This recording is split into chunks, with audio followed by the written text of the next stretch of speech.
are you today? It's so nice to see you again. As you know, I like to create an analogy story in the counseling session to help my patients. I've written a book with some of these analogies titled The Hippo That Fell Off the Seesaw and Other Parables from Christian Counseling. In today's episode, I'm going to tell one analogy story from my book and then use real-life examples, not actual cases, to illustrate the meaning of the story. Hypothetical names add to the examples in order to make them come alive. You may find yourself in one of the real-life examples. Today's featured story is the Hippo Story. Dr. Rita, can you tell us what is the Hippo Story all about? The Hippo Story talks about how to capture someone's heart. You know, sometimes you may have trouble with relationship, maybe with your spouse, children, adult children, employees, students, or friends. You know that you're doing everything right, but you still have problem with them. The Hippo Story may give you insight about your relationships. Today's story is about a hippopotamus and an elephant. The hippopotamus' nickname is Hippo and the elephant's nickname is Ellie. On a beautiful sunny day, Hippo and Ellie went outside in the fields to get some fresh air. Hippo spotted a seesaw from afar and suggested playing on it. They ran as fast as they could and hopped on. Hippo wanted to go up and down like it's supposed to, but Ellie didn't push. She only sat there. Over and over, Hippo pushed, but the most he could get is for the seesaw to balance midway off the ground. He got frustrated and pushed very hard, sending Ellie side down, but because she didn't push back, the seesaw was soon balancing again. Hippo didn't know what to do. He yelled, he blamed her, he urged her to put an equal effort. But nothing changed. She simply refused to cooperate. He wondered if she was deaf or if she didn't love him. Ellie knew Hippo was upset, so she froze up and she was unable to push. He could get off the seesaw and walk away, but he loved Ellie and he didn't want her to seesaw with anybody else. After struggling for a while, Hippo decided not to worry about whether Ellie is putting full effort. He simply focused on what he could do. So he pushed as hard as he could and his side landed on the ground. Ellie's side was up in the air. And before they knew it, Ellie began to slide down to Hippo's side of the seesaw. Plop! She landed right on top of Hippo. Both Hippo and Ellie laughed and laughed and laughed so much that they both fell off the seesaw. It was so much fun. The Hippo Story applies to relationship between husband and wife, parent and child, parent and adult child, employer-employee, teacher and student, or between two friends. I will talk about each of these using the Hippo Story as an illustration. Wow, I'm really interested to find out how the Hippo Story applies to couples' relationships. Some couples demand equality in their relationship. For instance, when one gives something, he or she wants something in return. It is much the same way as the hippo in the story. If he gave a push, expected Ellie to give a push. However, if Ellie gave the same effort, they would balance the seesaw rather than having it up and down. The change in their relationship began once Hippo focused on what he could do to help the situation and stopped finding fault with Ellie. In a couple's relationship, unless one is willing to give sacrificially without expecting anything in return, the battle will rage for years. When one chooses to give sacrificially, the relationship slowly starts to heal. Hopefully one day, the receiving partner will respond to the unconditional love and be able to give it back in return. Let's look at a situation where the husband and the wife fought a lot. He expected her to keep the house clean, and if it was messy, he wouldn't help out because it was not fair for him to clean up after her. She did expect some help, and when he refused, she fell in love and got mad at any little thing he did. They fought with each other daily, whether it's about the kids, house chores, habits, or pretty much about everything. The husband decided to go for counseling to seek advice on how to deal with his lazy wife. After meeting with his therapist for a while, he was told the Hippo Story, and he began to try something different. Instead of complaining that she was the one with a problem, he decided to be the solution of the problem. Since he liked the house to be clean and organized, he began to vacuum, dust, and organize the house. He asked God to give him a servant heart and did it sacrificially without asking for anything in return. Miracles began to happen. His wife became less angry and even tried very hard to keep the house in order to please him, and sat by him while he watched TV. She responded to his unconditional love, and even though she was messy, he still loved her. The relationship improved immensely when he was finally willing to take the first move to give sacrificially. That is great. Once there was a wife who was so excited about passing an exam, and she ran into the room while her husband was watching TV and told him, "I passed the test, I'm going to graduate." Instead of praising her, he said, "I encouraged you along the way, I helped you correct your papers, and I watched the kids when you went to class." You see, he always wanted to get credit for her accomplishment, trying to measure up with his wife. If she was a winner, he wanted to be one also. Insisting that he was a hero who helped his wife succeed may have made him feel like a winner, but in reality, he was a loser. He wounded his wife's heart and left scars that were difficult to forget. If he loved her unconditionally and could acknowledge her accomplishment without taking any credit, he probably would have captured her heart and had a strong marriage. How about this one? A wife told her husband, "I have no regret that I stayed at home with the kids. They're turning out to be young people who love God and others, and they're very successful in their careers. It was worthwhile to spend my time with them." The husband replied defensively, "I spend a lot of time with them too. I also listen to them and did things with them." Instead of praising his wife for doing such a good job, he competed with her for being the better parents. Why couldn't he just acknowledge her accomplishments? He may have won that battle, but he lost the war. It left scars in her heart and created resentment. That is too bad. Here's another example. A wife tried to tell her husband how she felt about what he said. Instead of acknowledging his wife's feeling, he had to reason with his wife about how she also hurt him from the past. You see, the husband wanted to win over the battle, but he lost his wife at the end because it left scar in her heart that created resentment inside her. Unfortunately, resentment built a wall between both of them. Do any of these situations sound familiar? You see, loving someone unconditionally without expecting anything in return is not easy. Everyone likes to win and be the best, but if you insist on winning in any relationship, you end up losing.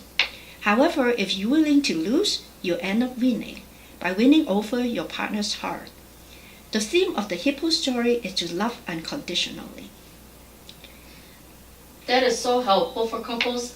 How about parenting, Dr. Rita? Does the Hippo story apply to parent and child relationship? Yes, the Hippo story applies to parent-child relationship as well. When parents set expectations on their kids and those expectations are not met, the parents may become upset and angry at the child. If a child is expected to fulfill their parents' dreams, accomplish what they could not accomplish, trouble comes. A father who wanted to be good in sports but was not, now he expects his son to excel in sports, is setting groundwork for trouble.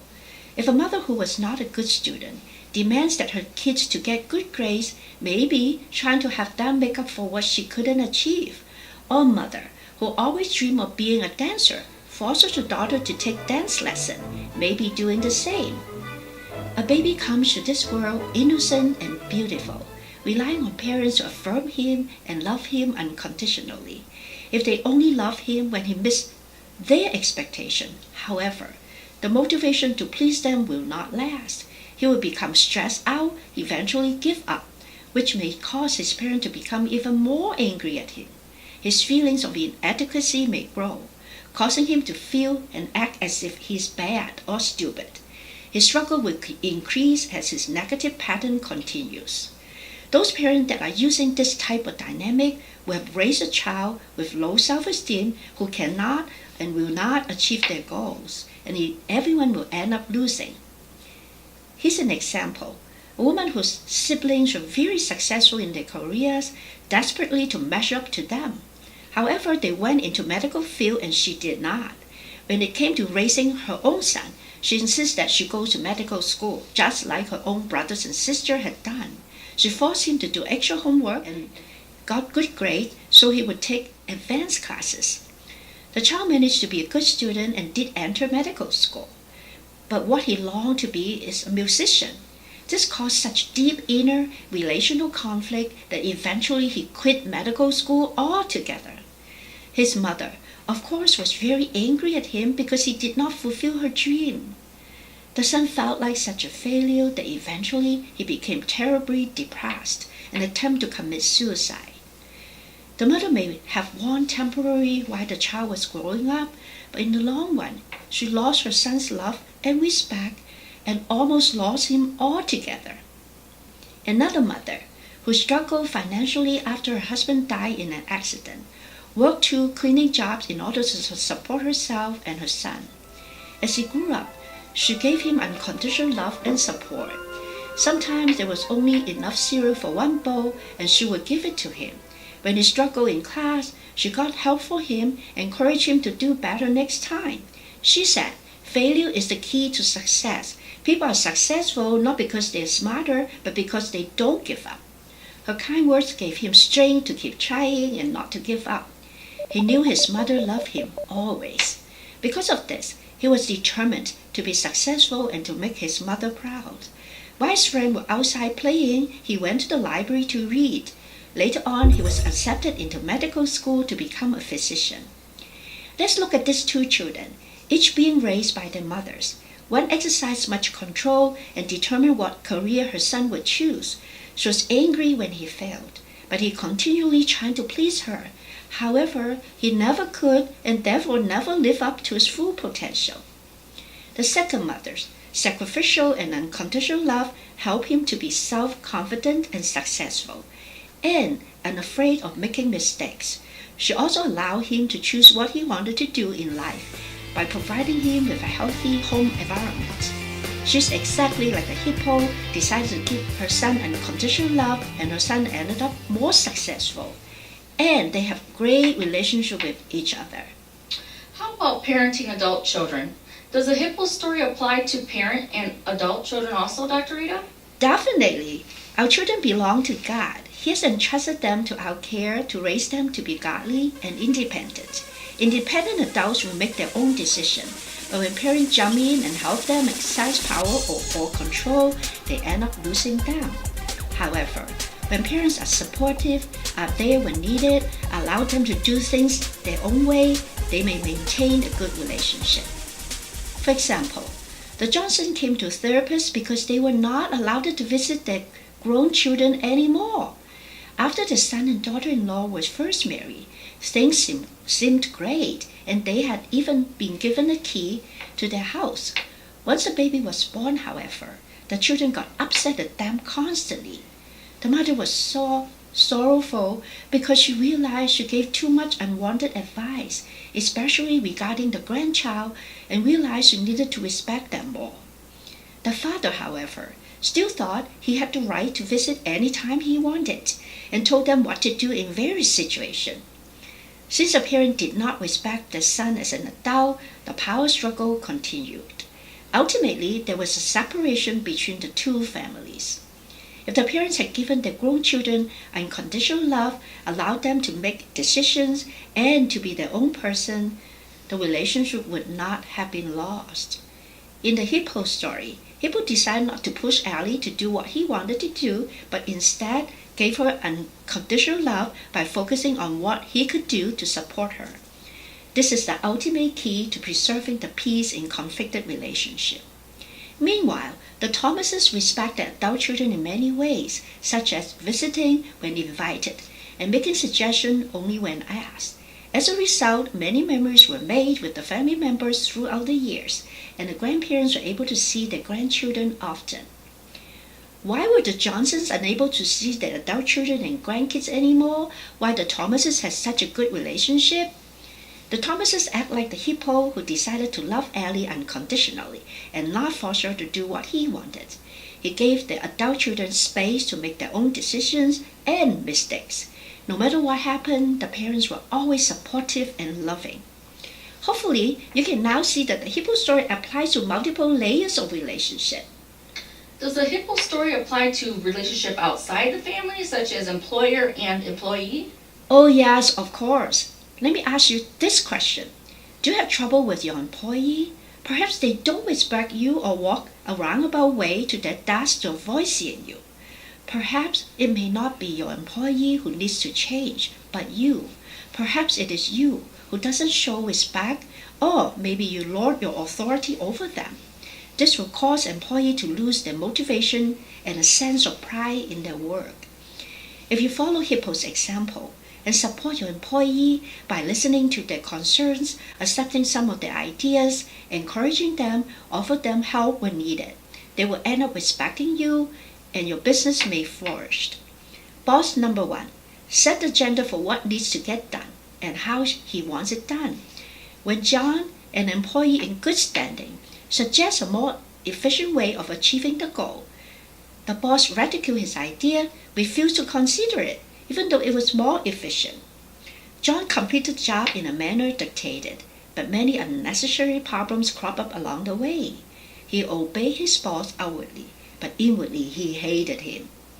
Because of his know-it-all attitude, the boss ultimately lost the war with his employees and may well have jeopardized his own company. Boss number 2 cares for his employee on both a personal and professional level. Instead of forcing them to do things his way, he listened to their ideas, occasionally used them. He encouraged his employees to perform to their fullest capacities and offer positive encouragement when mistakes were made. He told himself a long time ago if employees were not performing well, it was because he was not being a good employer. As a result, his employees were faithful to the company and turnover was low. Like Hippo's principle of giving unconditional support, boss number 2 has a flourishing company. Wow, the outcome is so different with the two bosses. How about teacher and student relationship, Dr. Rita? Now let's consider how the Hippo story applies to the dynamic of teacher-student relationship. For example, Nancy, a straight A student, was struggling in algebra and failed a couple tests at the beginning of school year. She was devastated when she received the bad grades and decided to ask her teacher for help. Instead of helping, however, her teacher told her to study harder, adding that if she did all the homework and listened in class, she should learn the materials. Nancy was in tears when she walked out of the classroom, but did as she said. Nonetheless, she was not able to comprehend the subject matter, and she failed her tests. She so hoped that her teacher would help her, but instead she felt stupid when she still could not understand the math. By the year's end, she had lost confidence in math, and her other subjects suffered as well. Another student, Mary, was taking geometry class and like Nancy could not understand catch on. When she failed her first math test, approached her teacher for help, she was told to return after school for private tutoring. For several weeks, the teacher taught Mary privately, but in spite of the extra help, she failed the next test as well. She was so ashamed and thought she disappointed the teacher and even went to her to apologize. Instead of being disappointed, the teacher comforted her and said she would try teaching Mary another way. She kept giving Mary time sacrificially and unconditionally, and Mary worked hard to learn and to please her teacher. One day, she got an A in her test, and she was so excited she gave her teacher a big hug. This was a turning point for Mary. She went on to become a college math professor. Let's look at these two teachers. Teacher number 1 belittled and encouraged a student to the point that she lost her confidence in school and eventually quit trying. The second teacher gave her student attention and encouragement to keep trying. This teacher followed Hippo's principle to give unconditional care, which caused Mary not to give up. Mary has such a great teacher. How about relationships between two friends? Does the Hippo story apply to such kind of a relationship? Yes, the Hippo story also applies to relationship between any two human beings, such as between two friends. If you continually demand that your friends tune into your needs and help you all the time, they will get tired of you. To build close relationship, you need to give without expecting anything in return. Your friends will be touched by your kindness, respond to you positively. Sometimes friends will hurt you, but if you forgive them and love them anyway, you win over their heart and ultimately have a warm, loyal, and lasting friendship. For example, Mary and Lisa were friends who often disagreed and sometimes would not talk to each other for several weeks at a time. But when Lisa learned that Mary's husband was dying, she came over to babysit when Mary was at the hospital. She cooked and cleaned, and when Mary came home, there was good food on the table. Lisa listened to her fears and frustration, and she cried with Mary. During the day when the kids were at school, Lisa sometimes accompanied her to the hospital for emotional support. After Mary's husband died, the two remained good friends. Lisa often said, "You don't know who your friends are until you're in crisis." Following Hippo's principle to love with all her heart and not expecting anything in return was a turning point in Mary and Lisa's lasting friendship. In another situation, John and Stephen were fighting side by side in battle. When John saw an enemy soldier approach Stephen, he jumped him and knocked him down. Stephen didn't get hurt, but John got shot in his leg. Stephen carried him to a safe place and helped him with the wound. John saved Stephen's life, and in return, Stephen saved his. Because they gave to each other sacrificially and unconditionally, they became lifelong friends. As you can see, the principle in Hippo Story is powerful.